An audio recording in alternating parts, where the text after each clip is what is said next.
আজকে আমরা শিখবো সুব্বাক। সুব্বাক অর্থ হচ্ছে জানালা। সুব্বাক জানালা। এই জানালাকে আরো অনেক নামে ডাকা হয়, যেটা হচ্ছে নাফিজা, নাফিজা, দারিশা। তো আপনারা আপনাদের আঞ্চলিকতা আপনি যে স্থানে বসবাস করছেন সেখানে তারা যেভাবে ব্যবহার করে সেভাবে ব্যবহার করতে পারেন, সমস্যা নেই। তো শিখে রাখতে পারেন সব ভাষা। সুব্বাক, সুব্বাক অর্থ হচ্ছে জানালা।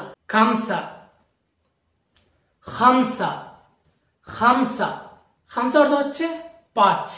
তাল, তাল, তাল, তাল অর্থ হচ্ছে আসর।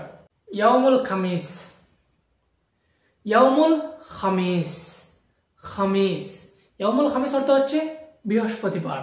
গালি, গালি, গালি, গালি অর্থ হচ্ছে দামি। বাদিন, বাদেন, বাদেন, বাদেন অর্থ হচ্ছে পরে।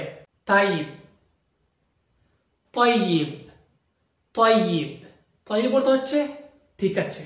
কাতির, কাসির, কাসির, কাসির অর্থ হচ্ছে বেশি। খালাস, খালাস, খালাস, খালাস, খালাস অর্থ হচ্ছে শেষ অথবা ইতিছানা, এরকম সারসংক্ষেপ। এর বিস্তারিত অর্থ আছে পরবর্তী একটা ভিডিওতে আলোচনা করবো এই বিষয়ে ইনশাআল্লাহ।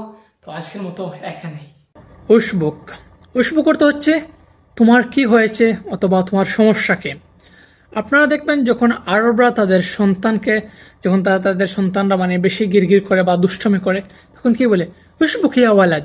উশবুক ইয়া ওয়ালাদ রাগান্বিত সুরে বলে যে উশবুক ইয়া ওয়ালাদ, হে বৎস তোমার কি হয়েছে, অথবা শুধু বলে উশবুক তোমার কি হয়েছে বা তোমার সমস্যাকে। আখের সেই যে কাফ আছে, এই কাফ দ্বারা তোমার অর্থ করে, আর উশ অর্থ হচ্ছে তো কি, আর বুক বা দিয়ে সম্ভবত হয়েছে এটা বোঝায়। তো এর পূর্ণ অর্থ হচ্ছে তোমার কি হয়েছে অথবা তোমার সমস্যা কি। উশবুক, উশবুক একটু রাগান্বিত সুরে বলে উশবুক তোমার কি হয়েছে। তো উশবুক অর্থ হচ্ছে তোমার কি হয়েছে অথবা তোমার সমস্যা কি।